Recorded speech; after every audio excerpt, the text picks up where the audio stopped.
اعوذ باللہ من الشیطان الرجیم بسم اللہ الرحمن الرحیم۔ سب سے پہلے میرے تمام سننے والوں کو السلام علیکم ورحمۃ اللہ وبرکاتہ۔ میری آج کی گفتگو کا موضوع ہے اسلام کا دامن رحمت ہمارے لیے آخری سہارا ہے۔ ہم نے جب سے اسلام کو اپنے کردار سے جدا کیا نقصان ہی ہوا۔ مصر والوں نے اسلام کو چھوڑ کر اور عزم اپنایا، ان کے ہاتھوں سے صحرائے سینا گیا، ہزاروں عورتوں کی عصمت لوٹ لی گئی، مصر کی ناک کٹ گئی۔ شام والوں نے اسلام کا جنازہ نکالا، ان کا اپنا نکل گیا۔ اردان والوں نے اسلام کا مذاق اڑایا، ان کے ہاتھوں بیت المقدس گیا۔ 1971 میں پاکستان میں اسلام مرد آباد کے نعرے لگائے گئے، قرآن جلائے گئے، علماء کی داڑیاں نوچی گئیں، آدھا پاکستان ہاتھوں سے نکل گیا۔ ہماری 70,000 بہنوں کو کلکتہ کے بازاروں میں نیلام ہوا اور ہندو ڈول پہ رقص کر کے اعلان کرتے ہیں کہ مسلمان کی بہنیں 70 روپے میں خرید لو۔ 4 لاکھ بچے یتیم ہو گئے۔ اگر باقی آدھے پاکستان میں بھی اسلام کا مذاق اڑایا جائے گا تو یہاں بھی ہماری عزتیں محفوظ نہیں رہیں گی۔ یہ اسلام ہی ہے جس کے دامن میں سب کی عزتیں محفوظ ہیں۔ مسلمان تو مسلمان غیر مسلم بادشاہ تک اپنی حکومتوں کو بچانے کے لیے پیغمبر اسلام کے قدموں کا سہارا لیتے رہے۔ صحیح بخاری کے شروع میں ہے، ہرقلشہ روم کے پاس جب حضور کا خط پہنچا تو اس نے تمام ارکان سلطنت کو بلا کر کہا، اگر فلاح اور ملک کی بقا چاہتے ہو تو اس کا ایک ہی راستہ ہے، فبایعوہن، اس خط والے کی غلامی کر لو۔ اگر عیسائیوں کا ملک بھی حضور کا غلام بنے بغیر نہیں بچ سکتا تو ہم عیسائیوں کی غلامی کر کے اپنے ملک کو کیسے بچا سکتے ہیں؟ دونوں عالم میں ہے تمہیں مقصود اگر آرام، ان کا دامن تھام لو جن کا نام محمد ہے۔ اسلام کو برا کہنے والوں، تمہیں کیا معلوم کہ تیرے دادا یا پردادا اسلام کی عظمت کو بچانے کے لیے ہندوؤں سکھوں کے ساتھ لڑ پڑے، اور تو جب اسلام کے خلاف زبان کھولتا ہے تو اس وقت تیری قبر نہیں کانپ جاتی؟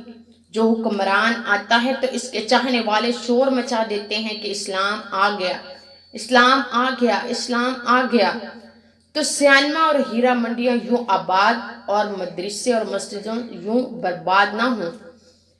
یہ اسلام محمد والا اسلام نہیں ہے، کیونکہ محمد صلی اللہ علیہ وآلہ وسلم نے اسلام سے چوروں، ڈاکیوں، شرابوں کو یوں بھگاتا ہے جیسے سورج کی شعاؤں سے اندھیرا بھاگتا ہے۔ اسلام صرف یہ نہیں ہے کہ بس نماز پڑھ لی اور ساتھ یزید کی طرح ظلم بھی جاری رکھا۔ اسلام مکمل ضابطہ حیات ہے۔ مسلمانوں کو دیکھنے سے پتہ چل جائے گا کہ یہ مصطفیٰ کا غلام آ رہا ہے۔ غیر مسلم تیرے کردار کو دیکھ کر کلمہ پڑھتے نظر آئیں گے۔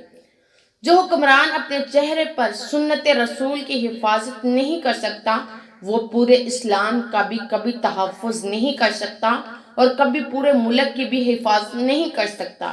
پھر وہ کبھی عیسائیوں کے آگے کاسہ گدا پھیلاتا ہے تو کبھی یہودیوں کے قرضے پر خوش ہوتا رہتا ہے۔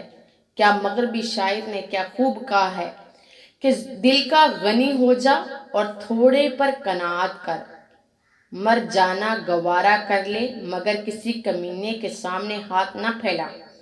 زندگی کی آسائشوں کے لیے اپنی عزت و نفس کو مجروح نہ کر، رزق کا ذمہ دار تو اللہ کریم نے لیا ہوا ہے۔ آخر مرنا جو رات قبر میں آنی ہے وہ باہر نہیں آ سکتی، تو کیوں یزید کی موت مر جائے گا؟ حسین کے غلام بن کر مرو۔ موت کا پیالہ ہر ایک نے پینا ہے، ہر سفر ملتوی ہو سکتا ہے، لیکن موت کے پل کو ہر ایک نے عبور کرنا ہے۔ اللہ کے ہاں ظلم کا بڑا برا انجام ہے۔ ظلم اور بغاوت کا آغاز دولت اور حکومت سے ہی عموماً ہوتا ہے۔ نمرود اور خلیل اللہ کے مقابلے میں کیوں آیا کہ اِنَّ عَطَا اللَّهُ الْمَلِكَ، کہ میں اس کو حکومت مل گئی، قارون خدا کا باغی کیوں ہوا کہ وہ آتینا من الکنوز کے اس کو خزانے مل گئے؟ یزید نے نواسہ رسول سے ہاتھ خون سے کیوں رنگے کہ حکومت ہاتھ میں آ جائے گی؟ اس لیے غریب پھر خوش نصیب ہیں کہ ان کے پاس غریبی تو ہے لیکن نبی کا دامن بھی ہے۔ حدیث میں ہے نبی کریم صلی اللہ علیہ وآلہ وسلم نے فرمایا اسلام غریبوں سے نکلا، غریبوں میں ہی رہے گا اور غریبوں کو مبارک ہو۔ بادشاہ نے بھی مرنے کے بعد زمین کا لقمہ بننا ہے، غریب نے بھی۔ ہم اپنی خوراک زمین سے لیتے ہیں، زمین ہمیں اپنا لقمہ بناتی ہے۔ ہم اپنی خوراک کی فکر میں، زمین ہمیں ہضم کرنے کی فکر میں۔ حقیقی امیر وہ ہے جس کا جسم قبر کے کیڑے مکوڑے سے محفوظ رہے گا اگرچہ دنیا میں غریب ہی کیوں نہ رہا ہو، اور جو بادشاہ ہو کر قبر کے کیڑے مکوڑے کی غذا بن جائے، اس سے بڑا کوئی غریب ہو نہیں سکتا۔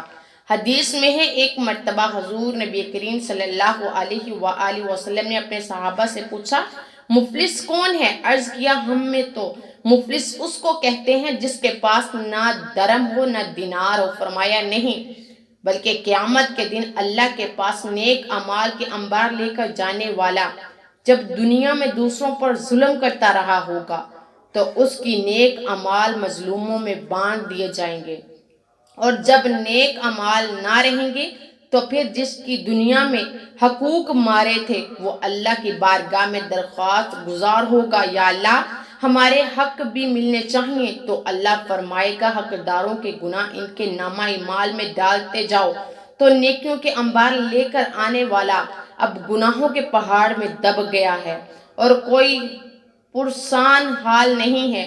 حضور نے فرمایا در حقیقت مفلس ثم تری فی النار، پھر اس کو جہنم میں پھینک دیا جائے گا۔